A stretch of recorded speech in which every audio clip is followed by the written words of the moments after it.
Hello दोस्तों, नमस्कार, जय माता दी। आप सभी का स्टडी विद अजय पर स्वागत है। ये वीडियो आप सभी के लिए महत्वपूर्ण होने वाला है क्योंकि हम इसमें चर्चा करने वाले हैं अति शिक्षक को मिलने वाले 50% के जो आरक्षण है उससे संबंधित, और इसका जो भर्ती है वर्ग 2 से, और जो भर्ती आपकी होने वाली है वर्ग 2 और वर्ग 3 की, उस पर इस आरक्षण का यहाँ पर क्या प्रभाव यहाँ पड़ने वाला है उस पर भी हम यहाँ पर चर्चा करने वाले हैं। और आप सभी को बताते हैं कि क्या आगे की प्रक्रिया इसमें रहेगी और क्या आपका कंपटीशन इससे होगा, क्या प्रभावित होंगी, क्या सीटों का जो है इसमें हिसाब किताब हो जाएगा। तो सबसे पहले तो हम बता देते हैं कि अतिथि शिक्षक का जो ये आरक्षण हुआ है 50% का, जैसा कि आपने सभी को मालूम है कि ये जो राजपत्र जारी हुआ था 27 तारीख का, 27 दिसंबर 2024 का, उसमें इस चीज़ को यहाँ पर संशोधित कर दिया गया है। और संशोधित करने के अलावा यहाँ पर आप देख सकते हैं यहाँ पर जोड़ दिया गया है इसको, इधर आप देख सकते हैं। ये अतिथि शिक्षकों के लिए यहाँ पर कर दिया गया है कि सीधी भर्ती के शिक्षकों के रिक्त पदों के प्रत्येक संवर्ग के कुल रिक्तियों की 50% संख्या, ठीक है, तो 50% जो रिक्तियाँ हैं वह अतिथि शिक्षकों के लिए आरक्षित यहाँ पर हो जाएंगी, जिन्होंने न्यूनतम 3 शैक्षणिक सत्र में न्यूनतम 200 दिन के लिए मध्य प्रदेश शासन संचालित विद्यालयों में अतिथि शिक्षक के रूप में कार्य किया हो, परंतु अतिथि शिक्षकों के लिए आरक्षित पदों की पूर्ति नहीं हो पाने की स्थिति में रिक्त पदों को अन्य पात्र अभ्यर्थियों द्वारा भरा जाएगा। और इसके अलावा यहाँ ये भी कहा गया है कि जो शैक्षणिक सत्र है आपका, उसमें कम से कम 30 दिन का उनका होना चाहिए शिक्षण कार्य एक सत्र में। तो यहाँ पर आप देख सकते हैं कि यहाँ पर 50% आरक्षण उन्हीं अतिथि शिक्षकों को यहाँ दिया जाएगा जिनके पहले तो 3 जो हैं एकेडमिक शैक्षणिक सत्र उनके पूरे होने चाहिए, साथ ही साथ अलग अलग शैक्षणिक सत्र में कम से कम 30 दिन यहाँ पर होने चाहिए, 30 से कम दिन नहीं होने चाहिए। तो कम से कम 30 दिन का यहाँ पर उनको अनुभव होना चाहिए, तभी उनका जो है शैक्षणिक सत्र उनका ऐड होगा, ठीक है। और टोटल जो दिनों की संख्या है वह कितनी होनी चाहिए, 200 होनी चाहिए।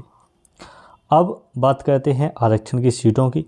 तो ये जो आरक्षण है ये ऐसा नहीं लगेगा कि पूरी सीटें, मान लीजिए 10,000 के लिए वर्ग 2 का विज्ञापन यहाँ जारी होता है, तो ऐसा नहीं होगा कि सीधी 5,000 सीटें यहाँ पर अतिथि शिक्षकों को दे दी जाएँ, 5,000 जो है वह खुली भर्ती, क्योंकि कई लोग ऐसे हिसाब लगा रहे हैं कि 10,000 पूरी भर्तियाँ आएंगी, तो इसमें 50% महिलाओं के लिए आरक्षण हो जाएगा और 50% किसके लिए हो जाएगा, अतिथि शिक्षकों के लिए। तो क्या खाली सीटें कुछ बचेंगी नहीं? ऐसा नहीं है। देखिए, महिलाओं का जो आरक्षण है वह क्षैतिज आरक्षण है। कौन सा आरक्षण होता है? क्षैतिज। इसके अलावा जो लंबत आरक्षण होता है जो सीधी कैटेगरी वाइज होता है, जैसे अनरिजर्व्ड का हो गया, इसके बाद SC, ST, OBC और EWS, ठीक है, ये सारी कैटेगरी होंगी लंबत आरक्षण वाली। इसमें जितनी भी सीटें आएंगी उनको इस तरीके से जो है उसको बांटा जाता है सीटों को, ठीक है, ये हो जाता है लंबत आरक्षण। इसके अलावा मान लीजिए आपकी जनरल में 100 सीटें हैं। कितनी? 100 सीटें हैं जनरल में 100। तो अब यहाँ पर जो आरक्षण लगेगा उस जनरल में तो कोई आरक्षण होगा नहीं। SC में मान लीजिए 100 हैं आपकी, ठीक है, तो SC में अगर 100 हैं तो यहाँ पर जो 50 सीटें हैं वह अतिथि शिक्षक के लिए यहाँ पर रिजर्व हो जाएंगी। कितनी हो जाएंगी? 50। और ये कन्फर्म नहीं, मतलब ये क्लियर पूरा नहीं रहेगा कि ये 50 उन्हीं के लिए हैं। अगर 50 में से हो सकता है 20 अतिथि शिक्षक ही उसको पास कर पाएँ। अतिथि शिक्षक जो हैं, मान लीजिए 20 अतिथि शिक्षकों ने ही सिर्फ पास कर पाया है SC कैटेगरी में, ठीक है। SC कैटेगरी की अगर हम बात करें, पूरी 100 सीटें हैं, 100 में से SC में 50 सीटें अतिथि शिक्षक को मिली रिजर्वेशन में। रिजर्वेशन में से पास कितने कर पाए? मान लीजिए 20 बच्चे पास कर पाए, तो बची सीटें कितनी हैं? 30। तो जो 50 खुली हुई थी ओपन, 50 SC कैटेगरी सभी के लिए थी, प्लस नॉन गेस्ट वाली जो थी उसी में 30 ऐड हो जाएंगी, यानी 80 जो पोस्ट होंगी उस पर नॉन गेस्ट फैकल्टी को ही यहाँ पर सिलेक्ट किया जाएगा। तो ये आप बिल्कुल ये मान के चलिए, ऐसा नहीं है कि उसमें पूरा क्लियर हो जाएगा कि 50% सिर्फ उन्हीं को ही आना है।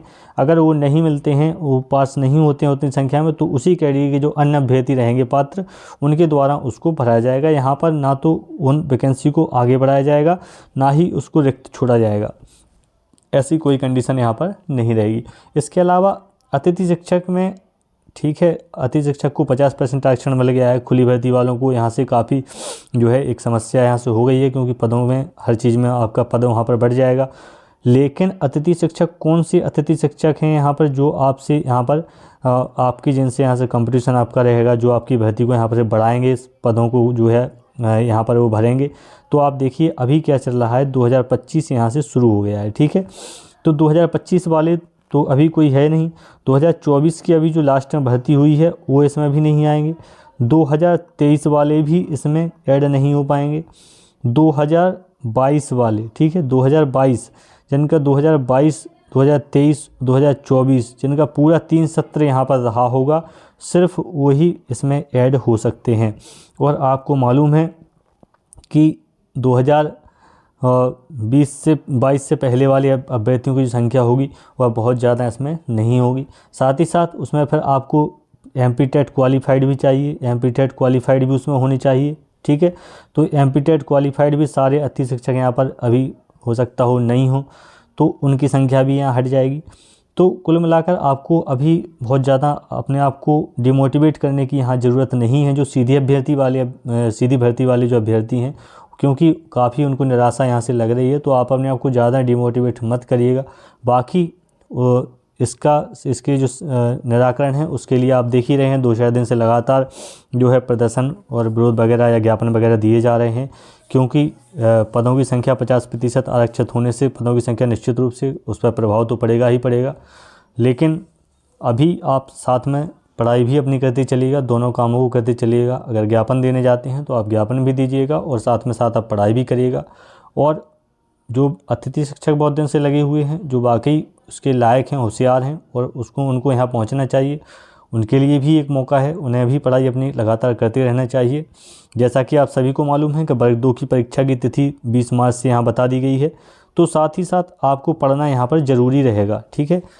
अतिथि शिक्षक जो मिलेंगे आपको 2022 से 21-22 वाले जो पहले वाले हैं वही आपको यहाँ पर मिलेंगे कंपटीशन में। जो हाल में अभी जो भर्तियाँ हुई हैं वो सारे आपको यहाँ पर नहीं मिलेंगे।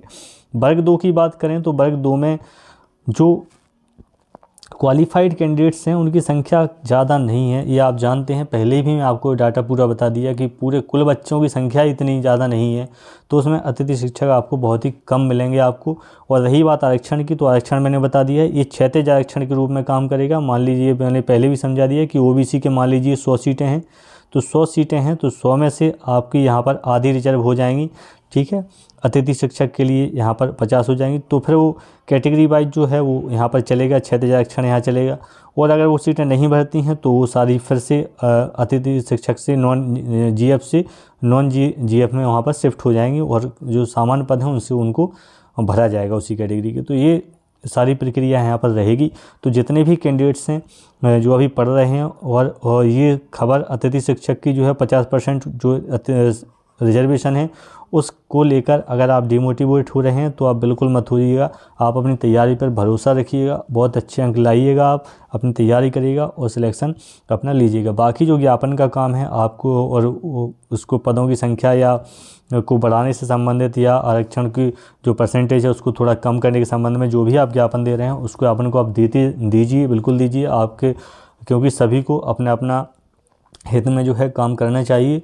तो आप उसको भी करिएगा, लेकिन अपनी पढ़ाई को कंटिन्यू रखिएगा। पढ़ाई का बिल्कुल फिक्स कर लीजिएगा कि हमें 4, 6, 8 घंटे जितना भी आपका शेड्यूल है आपको उतने घंटे तो पढ़ना ही पढ़ना है। बाकी समय में आप अन्य कार्य कर सकते हैं, क्योंकि वो भी आपके लिए यहाँ से ज़रूरी होगा। क्योंकि हो सकता है, देखिए 25% आरक्षण था, यहाँ से अगर 30 तक 5% भी बढ़ा देते तो यहाँ कोई दिक्कत यहाँ शायद ना होती सीधी अभ्यर्थी वालों को।